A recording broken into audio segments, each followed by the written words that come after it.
نحمده ونصلی علی رسول الکریم اما بعد۔ آج مفتی شمائل صاحب دامت برکاتہم کی اور جاوید اختر کی میں نے بات سنی۔ صحیح بات یہ ہے کہ دنیا میں 3 قسم کے لوگ ہیں۔ کچھ لوگ وہ ہیں جو ایک خدا کو مانتے ہیں اور اسی سے مانگتے بھی ہیں، اسی کی عبادت کرتے ہیں، توحید جس کو کہتے ہیں، یہ اسلام میں ہے۔ دوسرے وہ آدمی ہیں جو ایک خدا کو مانتے ہیں، گاڈ کو ضرور مانتے ہیں، بھگوان کو، گاڈ کو، اللہ کو مانتے ہیں، لیکن اس کے ساتھ شرک کرتے ہیں، یعنی دیوی کو، دیوتاؤں کو، دوسروں کو بھی خدا کا درجہ دیتے ہیں، اس کی عبادت بھی کرتے ہیں، اسے مانگتے بھی ہیں۔ ہندو میں ہے یہ، اس کی عبادت کرتے ہیں بھگوان سے، اس کو مانگتے بھی ہیں۔ ایسے لوگ 95% ہیں جو خدا کو مانتے ہیں۔ 5% خود یورپ میں صرف 5% وہ لوگ ہیں جو خدا کو نہیں مانتے، ملحد ہیں، یعنی جاوید اختر کی طرح۔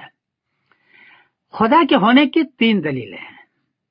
پہلی دلیل تو یہ ہے کہ پوری کائنات کو بنایا اور الگ الگ طریقے سے بنایا۔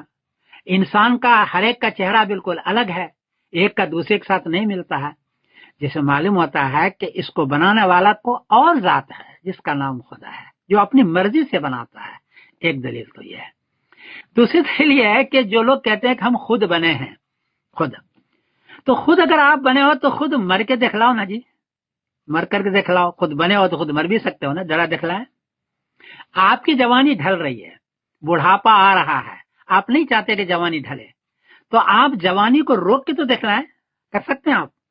اگر آپ جوانی اپنی روک نہیں سکتے جو آپ کی مرضی کے خلاف ہے، تو اس کا مطلب ہے کہ کوئی آپ کی جوانی کو بنا رہا ہے یا ڈھال رہا ہے، اسی کا نام خدا ہے۔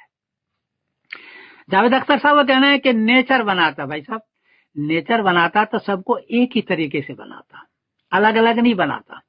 نیچر ایک ہی طریقے بناتا ہے۔ جب ایک ہی طریقے سے نہیں ہے، جس کا مطلب ہے کہ نیچر نہیں ہے، جو بنانے والا الگ الگ ہے، وہی نام اس کا خدا ہے۔ یہ 3 دلیل آئی۔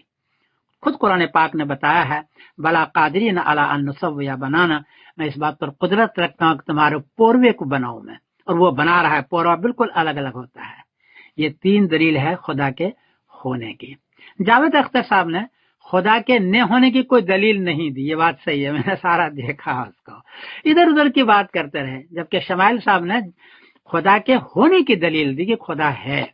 البتہ یہاں گناہ ہوتا ہے، یہ ہوتا ہے، وہ ہوتا ہے، سارا ہوتا ہے، تو اس کا یہ مطلب نہیں کہ خدا نہیں ہے، بلکہ یہ ٹیسٹ کی جگہ ہے، امتحان کی جگہ ہے۔ تو اللہ نے دونوں چیز رکھی ہے، اچھائی بھی اور برائی بھی، اور اس کا امتحان میں پاس ہونے کے بعد رزلٹ قیامت میں ہوگا۔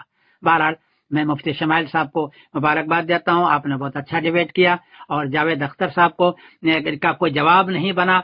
خود ہندو مانتا ہے نا خدا کو، بھگوان کو مانتا ہے وہ، تو اس کے پاس کوئی دلیل نہیں تھی۔ میں اس مبارکباد دیتا ہوں، میں سمیع الدین قاسم بول رہا ہوں مانچسٹر سے۔ السلام علیکم ورحمۃ اللہ وبرکاتہ۔